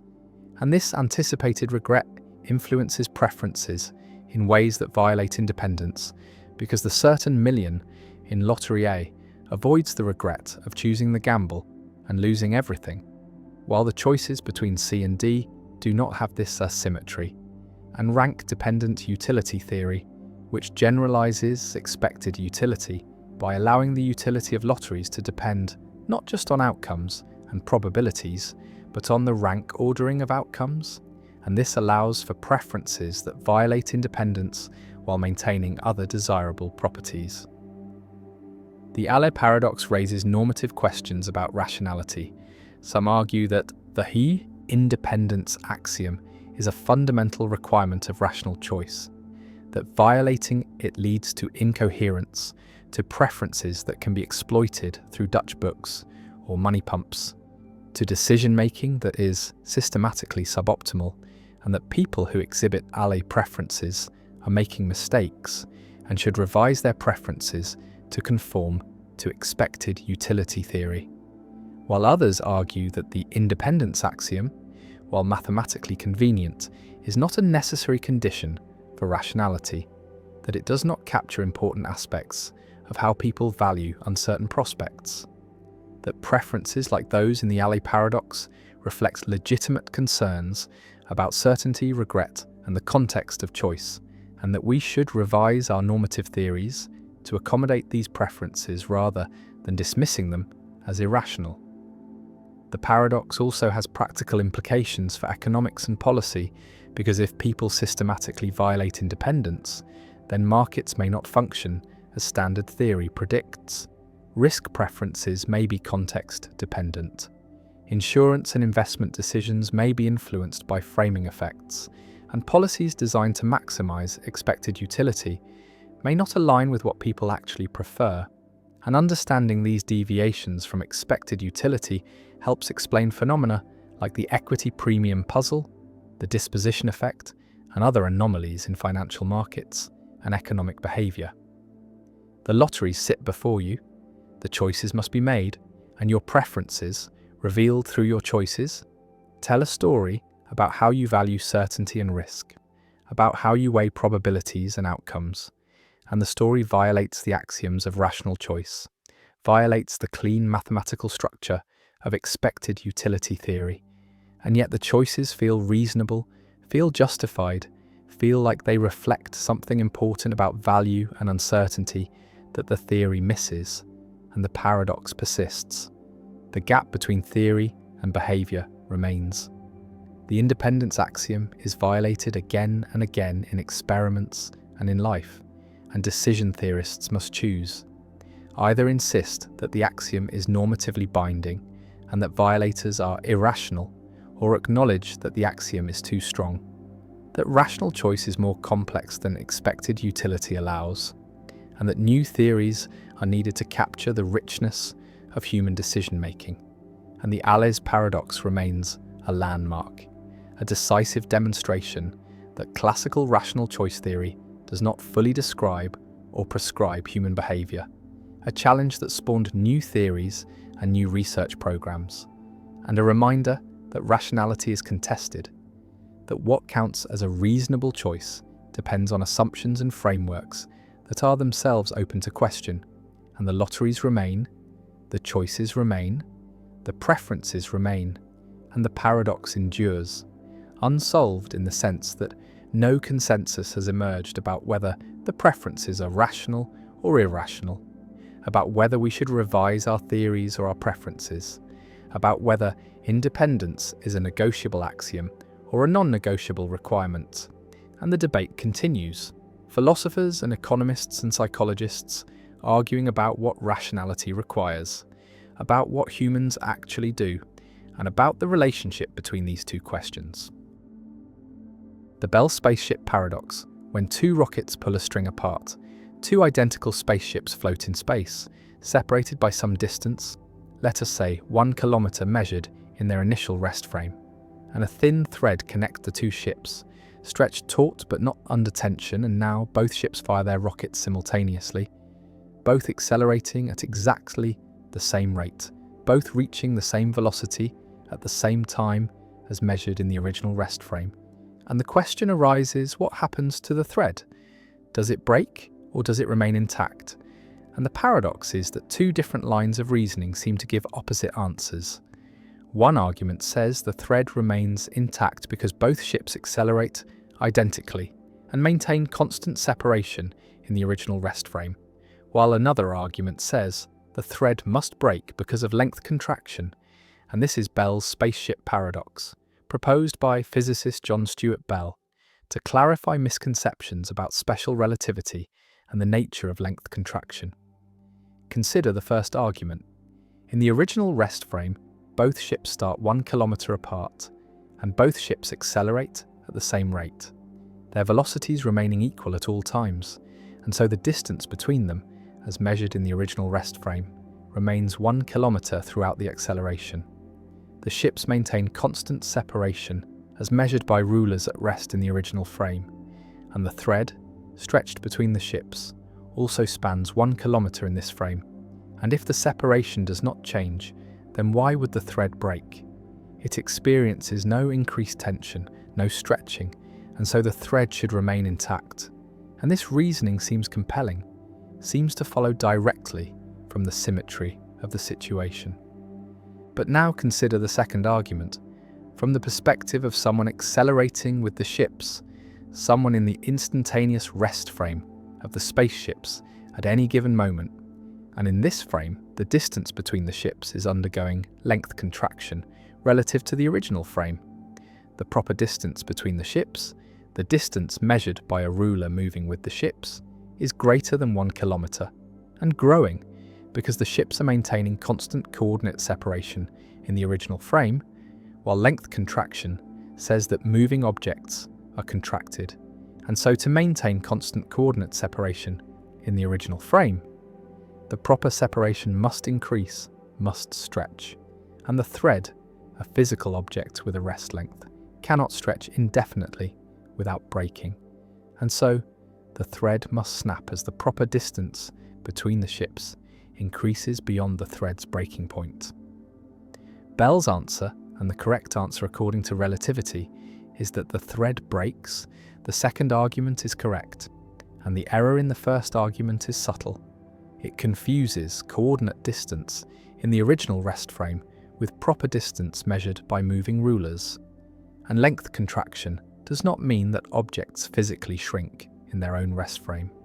It means that the relationship between coordinate distance in one frame and proper distance in another frame involves a contraction factor, and when two ships maintain constant coordinate separation in the original frame while accelerating, they are actually increasing their proper separation, the distance measured by rulers that move with them, and the thread, stretched between the ships, experiences this increasing proper separation as tension, and eventually the tension exceeds the thread strength and it breaks.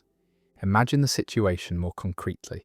Place a series of markers at rest in the original frame, spaced 1 meter apart, stretching from the first ship to the second ship, and initially there are 1,000 markers spanning the 1 kilometer between the ships. And now the ships accelerate, and at any given instant in the original frame, the ships remain at the same markers they started at. The distance between them measured by these markers remains 1,000 meters, but from the perspective of the moving ships, the markers are getting closer together, are contracting, because the markers are in motion relative to the ships. And so the ships see more and more markers passing between them. The number of markers spanning the gap increases, and this means the proper distance between the ships is increasing, and the thread, which has a fixed rest length, cannot span this increasing proper distance, and it breaks. The paradox reveals a common misconception about special relativity, the idea that if two objects start with a certain separation and undergo identical accelerations, then they must maintain the same separation, but this is false. Maintaining the same coordinate separation in one frame requires increasing proper separation when the objects are accelerating, and this is because acceleration is not relative in the way velocity is. Accelerating objects experience forces, have proper accelerations that can be measured by accelerometers on board, and two spaceships with identical proper accelerations do not maintain constant proper separation. They drift apart in their own instantaneous rest frames. Bell used this paradox to clarify that length contraction is a real physical effect, not merely a coordinate artifact or an optical illusion. The thread really breaks, Real physical forces are involved, and the contraction of moving objects is a consequence of how electromagnetic forces between atoms transform under Lorentz boosts. And these forces are what hold matter together, what give objects their rigidity, and when objects accelerate, the forces adjust. And in the Bell spaceship scenario, the adjustment causes the thread to experience tension and eventually to snap. The paradox also connects to the Ehrenfest paradox, another puzzle in special relativity involving rotation and length contraction, where a disk spinning at relativistic speeds seems to have a contracted circumference but unchanged radius, leading to apparent contradictions with Euclidean geometry. And both paradoxes illustrate that accelerated motion introduces subtleties that are not present in inertial motion, that naive applications of length contraction can lead to errors, and that careful analysis using the full machinery of special relativity is required to get the right answers. Visualize the two spaceships accelerating in lockstep, their separation constant as measured by observers at rest, but the thread between them stretching from the ship's perspective, growing taut, fibers straining and eventually snapping, breaking in the middle, the two halves trailing behind each ship, and the observers at rest see the thread break. Even though the ships never changed their coordinate separation, and this breaking is real, is frame independent, all observers agree that the thread broke. Though they may disagree about why, about what forces were involved, but the physical fact of the breaking is invariant, is an event in spacetime that everyone can observe. Bell's spaceship paradox remains a challenging problem in relativity pedagogy. Many students, and even some physicists, initially get it wrong, arguing that the thread should not break, and the paradox serves as a test of whether someone truly understands length contraction and the relativity of simultaneity, whether they can correctly apply these concepts to accelerating objects. And the paradox has generated extensive discussion in physics journals, with papers clarifying the resolution and exploring variations. And it stands as a reminder that special relativity, despite being over a century old, still contains subtleties that require careful thought, that intuitions about space and time must be constantly checked against the formalism, and that even seemingly simple scenarios can hide deep complexities. The rockets fire, the ships accelerate, maintaining constant spacing in the original frame, and the thread stretches, taut and straining, and then snaps, unable to bridge the growing proper distance. And Bell's paradox resolves, the thread breaks, relativity vindicated, and the lesson learned, that acceleration changes things, that maintaining coordinate separation requires increasing proper separation, that length contraction is real and physical, and that relativity continues to surprise, continues to challenge intuition, continues to reward careful analysis with deeper understanding of how space and time and motion interweave to create the strange but consistent fabric of relativistic physics. The Abilene paradox: why groups choose what nobody wants. A family sits on a porch in Coleman, Texas, on a hot afternoon, comfortable, playing dominoes, and the father-in-law suggests driving to Abilene for dinner, 53 miles away in a car without air conditioning. And the suggestion is not enthusiastic, is tentative, but the son-in-law says sure, sounds good, not because he wants to go, but because he assumes others want to go, and he wants to be agreeable.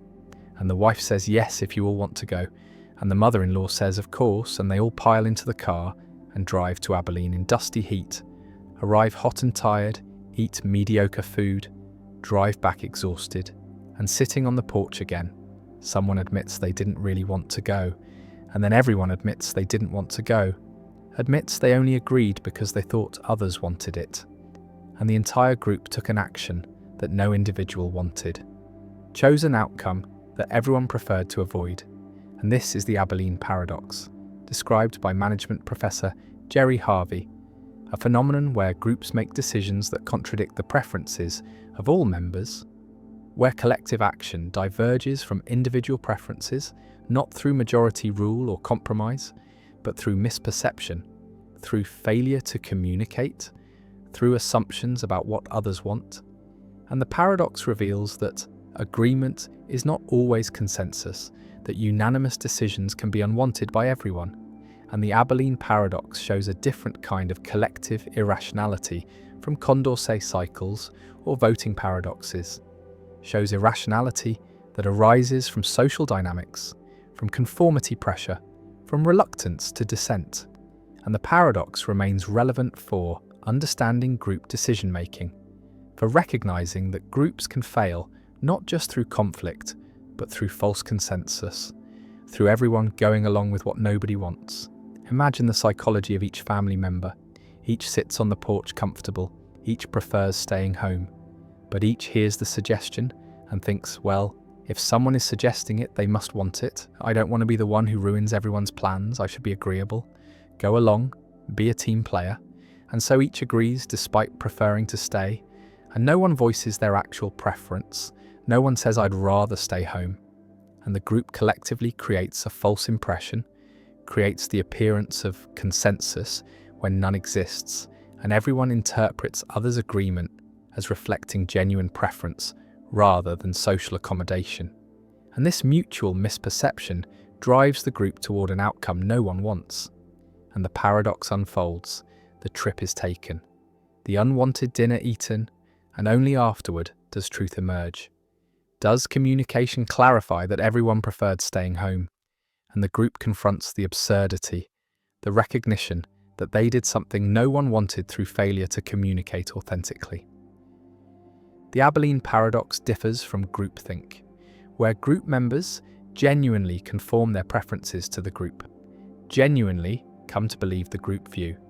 And Abilene involves no genuine preference change, involves only misperception, only assumption about what others want.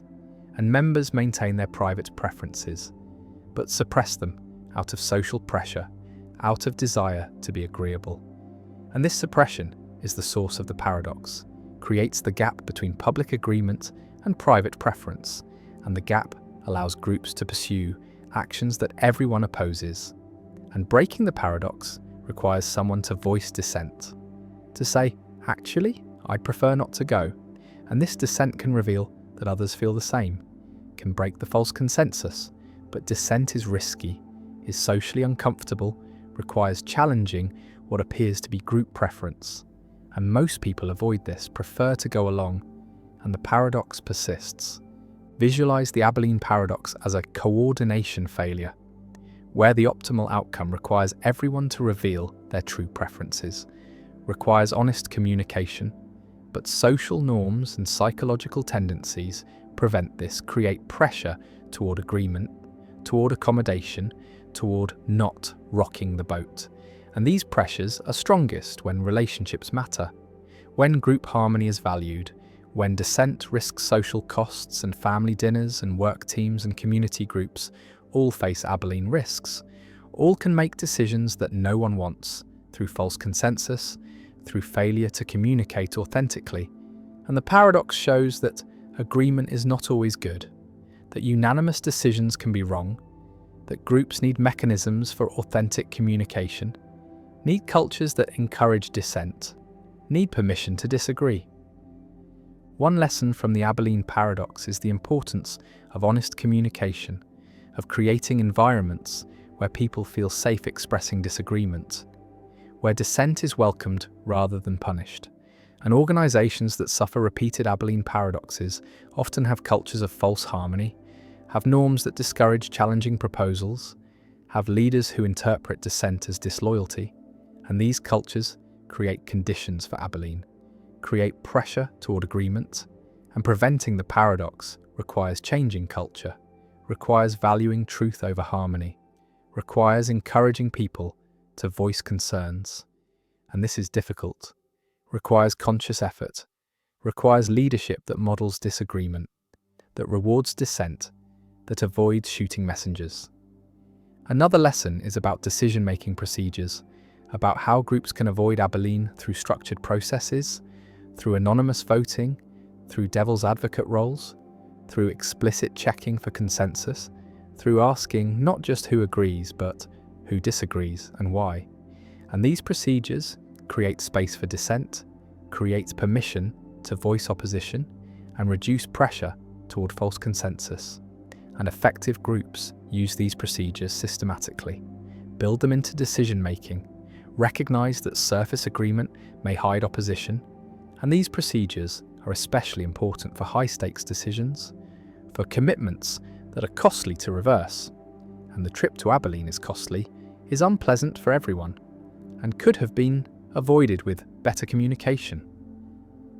The Abilene paradox also appears in organizational settings, in corporations where teams pursue strategies that no one really supports, in committees that adopt policies no member wants, in groups that invest in projects everyone privately doubts. And these organizational Abilenes are costly, waste resources, damage morale, produce outcomes that serve no one's interests. And preventing them requires organizational awareness, requires training people to recognize Abilene dynamics, requires creating cultures where speaking up is safe, where dissent is valued, and many organizations fail at this. Have cultures of deference, have hierarchies, where subordinates agree with superiors even when privately opposed. And these cultures are Abilene-prone, create repeated paradoxes, and organizational effectiveness requires breaking these patterns. Some argue that the Abilene paradox is overstated, that genuine cases are rare, that most group decisions reflect genuine preferences of at least some members, and while everyone agreeing despite everyone opposing is uncommon, partial Abilene is more common, where some members oppose but remain silent, and the group pursues a course that a vocal minority supports while a silent majority opposes. And this partial Abilene is still problematic, still produces suboptimal outcomes, and preventing it still requires encouraging dissent, requires creating safety for opposition. The paradox also raises questions about responsibility, about who is responsible when groups make decisions no one wants. And the answer is everyone and no one. Everyone contributed through silence, through false agreement, through failure to voice opposition, but no one individually caused the outcome. No one individually chose wrongly. Each made a reasonable social decision to accommodate perceived group preferences. And the collective outcome is worse than any individual action merited. And this shows how social dynamics can produce results that exceed individual culpability, can create group failures that no individual intended. And avoiding such failures requires collective awareness, requires group-level solutions, requires changing communication patterns and decision procedures. The family sits on the porch afterward, hot and tired and annoyed, and someone admits they didn't want to go, and the admissions cascade. And everyone realizes the absurdity, realizes they collectively did something no one wanted, and the Abilene paradox is revealed, and laughter mixes with frustration, and the lesson is learned. The importance of honest communication, the danger of false consensus, the need to voice dissent, and the paradox remains a permanent reminder that groups can fail not just through conflict, but through excessive agreeableness, through mistaken assumptions about others' preferences, through social pressures that suppress authentic communication, and the Abilene paradox endures as a cautionary tale about group decision-making, a demonstration that agreement is not always consensus, that unanimous decisions can be wrong, and that preventing collective irrationality requires creating environments where dissent is safe, where truth is valued over harmony, and where groups communicate authentically rather than accommodating falsely. The blind sight paradox. Why some blind people can see without seeing. A patient suffers damage to the primary visual cortex, the region of the brain that processes visual information and produces conscious visual experience. And the damage is severe, destroys the tissue completely, and the patient reports being blind, reports seeing nothing, experiencing only darkness in the affected visual field. and vision tests confirm the blindness. The patient cannot identify objects placed in the blind region, cannot read letters, cannot describe colours or shapes, and by every standard clinical measure, the patient has lost vision in that part of their visual field. And yet something strange occurs. Experimenters place objects in the blind field and ask the patient to guess where they are, to point at them even though the patient cannot see them, and the patient protests, says this is pointless, says there is nothing to see, but when forced to guess, the patient points accurately, reaches correctly, identifies the location, and sometimes even the nature of objects at levels far above chance. And this ability, this capacity to respond to visual information without conscious visual experience is called blind sight, and it creates a paradox. The patient is both blind and not blind, both lacks vision and has vision, lacks conscious sight but retains unconscious visual processing.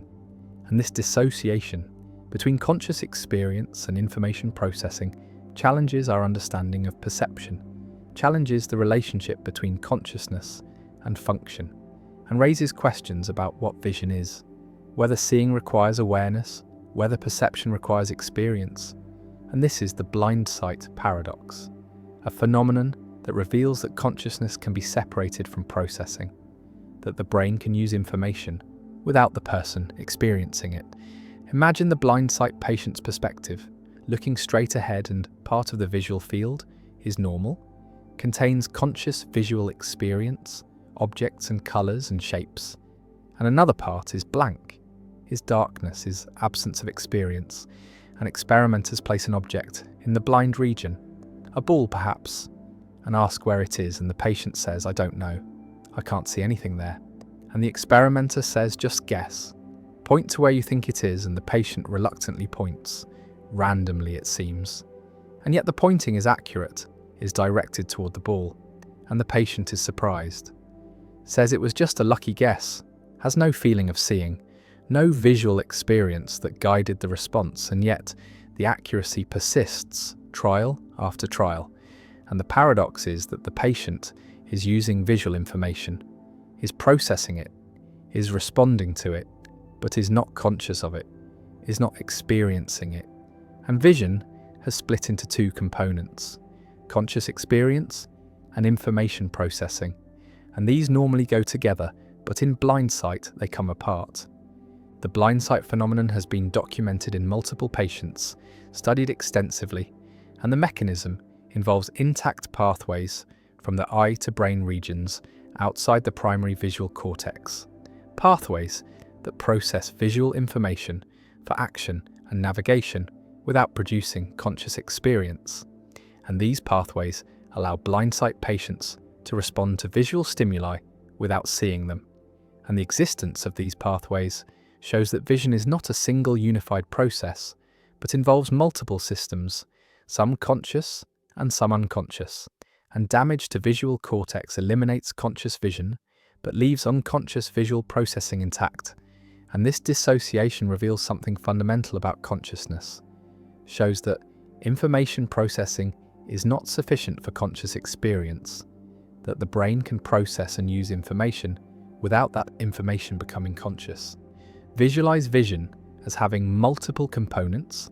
One component processes information for conscious perception, for seeing in the ordinary sense, for having visual experiences, and another component processes information for action, for guiding behavior, for spatial navigation.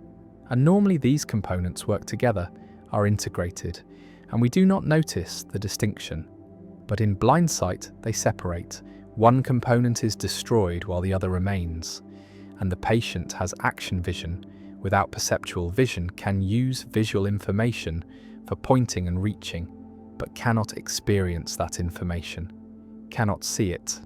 And this shows that conscious experience is not simply a byproduct of information processing, but is a specific kind of processing, localized in specific brain regions.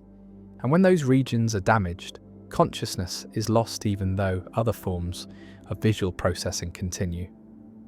The blind sight paradox challenges functionalist theories of consciousness, theories that say consciousness is defined by functional roles, by what information does, by how it affects behavior, because in blind sight, visual information performs many of its normal functions, guides behavior, enables responses, but does not produce conscious experience. And so consciousness is not identical to function, is something additional, is a specific kind of processing beyond mere responsiveness to stimuli. And this supports theories that distinguish between access consciousness, the availability of information for cognitive processes, and phenomenal consciousness, the subjective experiential quality. And blind sight shows that these can come apart, that information can be accessed and used without being phenomenally conscious. One response to the blind sight paradox accepts that it shows consciousness is separate from certain functions, from certain kinds of information processing, but argues that this does not threaten physicalism, does not show that consciousness is non-physical, only that it is a specific physical process localized in specific brain regions. And blind sight is a case where some visual processing continues without the processing that produces conscious experience, and this is compatible with consciousness being physical, being identical to certain patterns of neural activity. And the paradox shows which patterns are necessary for consciousness, shows that primary visual cortex is essential, and this is progress in understanding the neural correlates of consciousness. Another response questions whether blind sight patients truly lack conscious experience, argues that they might have degraded or partial visual experiences that they do not recognize as vision, that do not match their expectations of what seeing should feel like. And when they say they see nothing, they mean they have no clear, vivid visual experience, but they might have vague feelings, subtle impressions that guide their guesses, and these impressions might be minimal forms of consciousness rather than pure unconscious processing. And this response denies the complete dissociation, argues that some phenomenology remains in blind sight, even if it is not ordinary visual phenomenology. A third response embraces the paradox as revealing that consciousness is not necessary for many cognitive functions, that unconscious processing is far more powerful than we thought, that the mind operates largely without awareness, and consciousness is only the tip of the iceberg, a small subset of mental processes. And blind sight is an extreme case, but similar dissociations occur in normal cognition, where we process information, make decisions, guide behavior without conscious awareness. And the paradox shows that consciousness, rather than being essential to cognition, is a specialized feature that occurs only in certain conditions, for certain kinds of information processing. The blind sight paradox also has implications for debates about animal consciousness, about which animals are conscious, because if information processing without consciousness is possible in humans, then it might be the norm in simpler animals. Animals might respond to stimuli, navigate environments, exhibit complex behaviors without having conscious experiences, without there being anything it is like to be them. And this makes determining animal consciousness more difficult, makes behavioral evidence insufficient, because behavior can be produced by unconscious processing, as blind sight demonstrates. The patient sits in the laboratory, the blind field tested again and again, and each time the accuracy surprises, the pointing succeeds, the guessing is correct, and the patient insists they see nothing, feel nothing, experience nothing in that region. And yet the information is there, is being used, is guiding behavior. And the paradox persists. Vision without seeing, processing without experience, function without phenomenology. And the blind sight paradox remains one of the most important phenomena in consciousness research. A real-world demonstration that conscious experience and information processing can dissociate, that the brain can use information the person does not consciously access, and that consciousness is not reducible to function, is something specific, something localized, something that can be lost while other aspects of vision remain. And the phenomenon continues to challenge theories of consciousness, continues to provide evidence about the neural basis of awareness, and continues to raise questions about what consciousness is, what purposes it serves, why it exists, and whether it is necessary for cognition or is instead a luxury, an addition, something that happens only when certain brain regions process information in certain ways, and the blindsight patient reaches into darkness and touches the object, accurate despite seeing nothing, and the paradox endures. Synesthesia. Paradox: why numbers have colours and sounds have tastes. A person looks at the number 5 and sees it as blue, not imagines it as blue, not associates it with blue, but actually sees blue, experiences colour as an intrinsic property of the number. And another person hears music and tastes chocolate, hears certain chords, and the taste appears involuntarily, automatically. And these experiences are synesthesia, are cross-modal sensory experiences where stimulation in one modality produces perception in another. And synesthesia is not metaphor, is not learned association, is a genuine perceptual phenomenon experienced by roughly 4% of the population. And the paradox is that synesthetes experience properties that are not physically present, see colours that are not in the stimulus, taste flavours that have no source, and yet these experiences are consistent, are reliable. The same numbers always evoke the same colours, the same sounds always evoke the same tastes, and this reliability distinguishes synesthesia from imagination or association, shows that synesthesia is automatic, is perceptual rather than cognitive, and the phenomenon reveals something fundamental about how the brain is organised, shows that sensory modalities are not strictly separate, but can communicate, can influence each other, and synesthesia represents an extreme of this cross-modal interaction, represents a neural architecture where connections between sensory areas are stronger than normal, are sufficient to produce conscious experiences in one modality when another is stimulated. Imagine being a grapheme colour synesthete, the most common form where letters and numbers evoke colours, and you read this text and every letter has its own colour. A is red, B is green, C is yellow, and the colours are vivid, are as clear as real colours, are not vague or imagined but are perceptually present. And when you see the letter A, you cannot help but see red. The colour is automatic, is triggered by the visual form of the letter, and this colouring happens for all letters and numbers, creates a richly coloured experience of reading.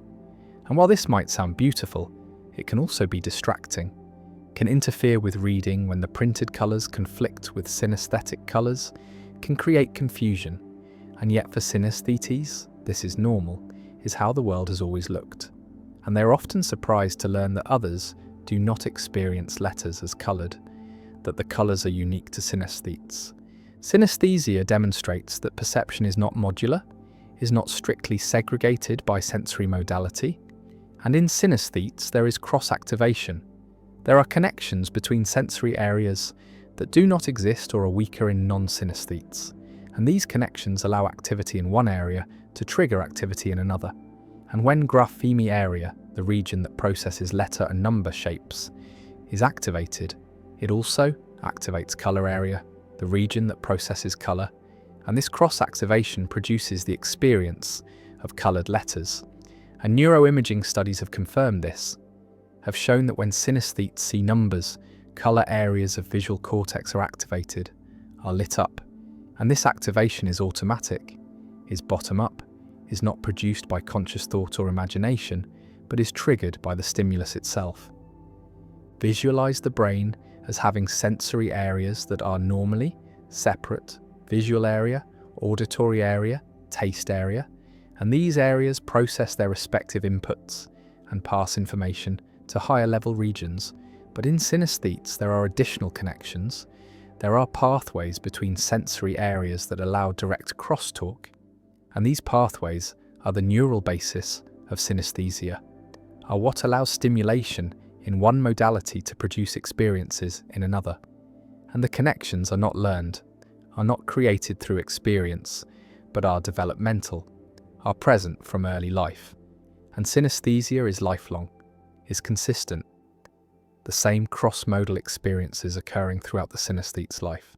The synesthesia paradox is that these experiences are perceptual, are as real as any other perception, and yet the properties perceived are not present in the stimulus.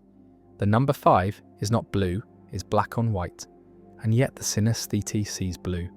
And this challenges theories that say perception is veridical, is accurate, is a representation of physical reality.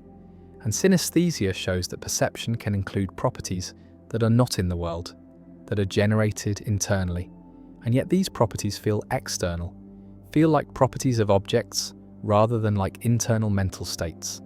And this raises questions about the nature of perception, about what it means for perception to be of something, about whether all perception involves some degree of construction, some degree of adding properties that are not in the stimulus.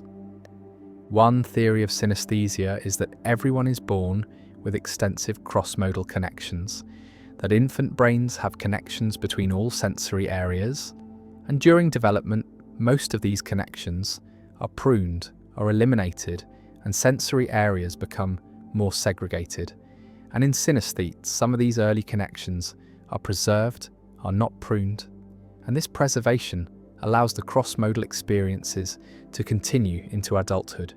And this theory is supported by evidence that infants show some synesthetic effects, show cross-modal correspondences, and that synesthesia runs in families, has a genetic component, suggesting that genes that regulate synaptic pruning are involved. Another theory is that synesthesia involves disinhibition, involves normally present connections between sensory areas that are usually inhibited, are suppressed, and in synesthetes this inhibition is weakened, is less effective, and so the connections are active, allow cross-activation, and this theory is supported by evidence that synesthesia can be induced temporarily in non-synesthetes through drugs that reduce inhibition, through hypnosis, through sensory deprivation, suggesting that the neural machinery for synesthesia is present in everyone, but is normally inhibited, and synesthetes have less inhibition, have more open channels between sensory areas. Synesthesia also has practical implications. Some synesthetes report that their experiences are useful, provide memory aids, make information more distinctive, easier to remember, and some musicians with sound colour synesthesia report that the colours help with composition, with understanding musical structure, and some artists deliberately cultivate synesthetic experiences, use them as sources of creativity. And understanding synesthesia has implications for education, for recognising that people process information differently, that sensory experiences vary across individuals, and that teaching should accommodate these differences, should recognise that some students have richly coloured experiences of letters and numbers, while others do not. The phenomenon also raises questions about consciousness, about qualia, about the subjective properties of experience, because synesthetes have different qualia than non-synesthetes, have colour experiences that others do not, and this shows that consciousness is not uniform, is not the same across individuals, and qualia vary, and this variation is not just quantitative, is not just more or less of the same experience, but is qualitative, involves entirely different types of experience, and this challenges theories that say consciousness is universal, is the same for everyone, and supports theories that say consciousness is individual, is constructed by each brain in potentially different ways. And synesthesia is one example of this variation, is one way that consciousness can differ. Some philosophers argue that synesthesia shows that perception is not representational, does not represent external properties, because the colours seen by graphema colour synesthetes do not represent anything in the world. The number 5 is not blue, and yet the colour is perceived, and this challenges representational theories of perception, suggests that perceptual experiences are not always representations of external properties but can be internally generated responses. And synesthesia is a case where the response includes properties that are not being represented, and this raises questions about what makes perception representational. Whether all aspects of perception are representations or whether some are merely responses are produced by the perceptual system without representing anything external. The number appears black on white, and the synesthete sees blue, vivid, and automatic. The colour is as real as the number, is as perceptually present, and yet the colour is not there, is not in the stimulus, is generated by the brain, is a cross-modal activation, and the synesthesia paradox remains. Perception includes non-veridical properties, includes experiences that do not correspond to stimulus properties, and yet these experiences are automatic, are reliable, are as perceptually real as any other, and synesthesia endures as one of the most fascinating phenomena in neuroscience. A demonstration that sensory modalities are not strictly separate, that cross-modal connections exist, that perception can include internally generated properties, and that consciousness varies across individuals, includes experiences that are unique, that are not shared by everyone, and the colours remain overlaid on letters, triggered by sounds, evoked by tastes, and the cross-modal world of synesthetes continues, different from the world non-synesthetes perceive, richer in some ways, more confusing in others, and the phenomenon persists.